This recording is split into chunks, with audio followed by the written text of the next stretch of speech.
किस तरह बाबा साहब भीमराव अम्बेडकर वकालत करते समय पता लगता है कि उनके बच्चे का देहांत हो गया, फिर भी वो चिट्ठी अपने पैकेट में रख लेते हैं।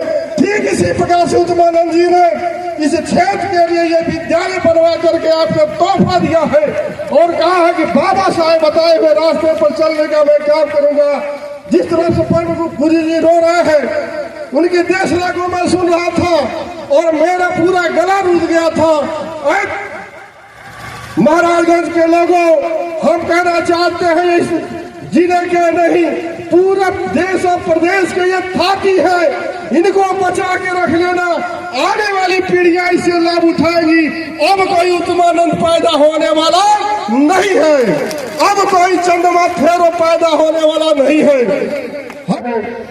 स्वागत संबोधन में परम पूज्य उत्तमानंद गुरु जी बोल रहे थे कि मैं बीमार हूँ और दोनों किडनी हमारी खराब हो चुकी है और इस परिवेश में भी ये धर्मचर्या आई है और नई रोशनी लाई है।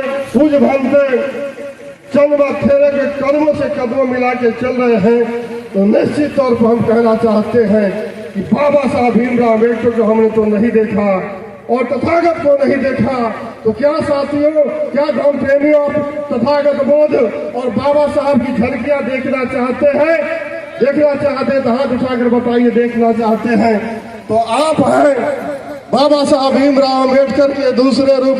भंते जी, मैं आपको पंचांग प्रणाम करता हूं और बगल में बैठे हैं तथागत गौतम बुद्ध के विचार से तो आत्मसात करने वाले परम पूज्य भिक्षु चंद्रमा जी। साथियों, मैं निश्चित तौर पर कहना चाहता हूं, वो नहीं है लेकिन उनके बताए गए रास्ते पर चलने का काम भंते चंद्रमा फेरो जी आज के तारीख में कर रहे हैं। पूज्य भंत ने उत्तमाचंद जी कर रहे हैं। साथियों, आपने पढ़ा है किस तरह बाबा साहब भीमराव अम्बेडकर वकालत करते समय पता लगता है कि उनके बच्चे का देहांत हो गया, फिर भी वो चिट्ठी अपने पैकेट में रख लेते हैं। ठीक इसी प्रकार से उत्तमानंद जी ने इस क्षेत्र के लिए ये विद्यालय बनवा करके आपको तोहफा दिया है और कहा है कि बाबा साहब बताए हुए रास्ते पर चलने का मैं काम करूंगा। जिस तरह से परम गुरु जी रो रहे हैं, उनकी देश लागू में सुन रहा था और मेरा पूरा गला रूद गया था। महाराजगंज के लोगों, हम कहना चाहते हैं इस जिले के नहीं पूरा देश और प्रदेश के ये थाती है, इनको बचा के रख लेना। आने वाली पीढ़ियां इससे लाभ उठाएंगी। अब कोई उत्तमानंद पैदा होने वाला नहीं है, अब कोई चंद्रमा फेरो पैदा होने वाला नहीं है। हम कहना चाहते हैं धर्म प्रेमियों, आज के तारीख में यात्रा विभिन्न जिलों से होकर के पहले सारनाथ, बनारस, गाजीपुर, बलिया, देवरिया, गोरखपुर, उसके बाद से महाराजगंज के धरती पर इस ठिठुरती ठंड में आपके स्कूल में, आपके गांव में क्या करने के लिए आई है? निश्चित तौर पर बुझे हुए उस दीपक को, बुझे हुई इस परंपरा को पूरा जीवित करके इस देश को पूरा सोने की चिड़िया बनाने के लिए आपके दरवाजे पर हम आए हुए हैं। धर्म की बातें तमाम लोग बताएंगे। कोली गणराज और शाक गणराज में आपसी संबंध हुआ करते थे, शादियां हुआ करती थी। जहां तक मैं गुरु जी में जानता हूं, आप कोली गणराज के रहने वाले लोग हैं। आपने बुद्ध को दिया और पूरे देश में ज्ञान को फैलाया। है कोली समाज में जन्मे, है कोली वंश में जन्मे लोगों, हम हाथ जोड़ के आपको प्रणाम करते हैं। आप ऐसे सौभाग्यशाली है कि तथागत बुद्ध को आपने दिया और पूरे देश में शांति फैलाने का काम किया और आपने वो रास्ता दिखाया जिस पर समता, संपन्नता, भाईचारा, बंधुत्व और न्याय पर आधारित वो धर्म होता है। कुशीनगर हम लोग जाएंगे। हे महाराजगंज के लोगों, हम आपसे यही कहने आए हैं कि यहाँ कोई अपना व्यक्तिगत काम करने नहीं आया है। भंते चंद्रमा जी हम लोगों के गुरु हैं।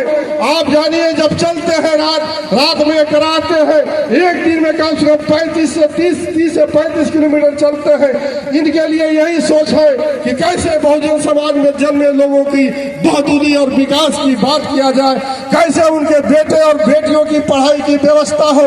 तमाम आपने नारा लगाया, ये नारा जो मैं देख रहा हूँ लिखा गया है, बौद्ध धर्म की क्या पहचान, मानव मानव एक समान। बौद्ध धर्म का क्या है नारा, करुणा मैत्री भाईचारा। हम तो यही कहने आए हैं कि हम भी इंसान हैं। जो हमको इंसान नहीं समझते, जो हमारा छुआ हुआ पानी नहीं पीते, जो हमारे बगल में नहीं बैठते और अपने पास नहीं बैठाते और कुर्सियों पर जब बैठते हैं तो कुर्सियों को जूतों को ठोकने से मारकर गिराने का काम करते हो। हम तो कहते हैं कि हम भी इंसान हैं। हमारे हाथ से पानी पीने से गलती से कोई हमारे समाज का लड़का पी दिया, आप उसको लाठी और डंडों से पीट पीट कर मार देते हो। हम तो यही कहते हैं कि हमारे अंदर भी इंसानियत है, हम भी इंसान हैं। हमको भी मारते हैं तो दर्द होता है। हम भी कहीं बैठते हैं तो हमारे ऊपर तुम पेशाब कर देते हो तो हम अपमानित होते हैं। हमारी बहू बेटियां भी कपड़ा पहनना चाहती है, बदन को ढकना चाहती है, तो कौन ऐसे लोग हैं पहचानने की जरूरत है। उस लोगों को पहचान लीजिएगा और निश्चित तौर पर बहुजन समाज में जन्मे सभी भाइयों सबका हाथ पकड़ लीजिएगा। उसके पास जाने की आवश्यकता नहीं पड़ेगी। इस देशना के माध्यम से हमारे गुरुजी लोग कहते हैं कि आप बहुत बोलते हैं, लेकिन निश्चित तौर पर हम कहना चाहते हैं तथागत का विचार और हमारे गुरुओं का विचार शांति का हो सकता है। लेकिन आज मैं महाराजगंज की धरती पर एक कहना चाहता हूं, हम जिस वंश से आते हैं, पूरे उत्तर प्रदेश में हिंदुस्तान के लोग भारत के लोग धीरे धीरे जुड़ रहे हैं।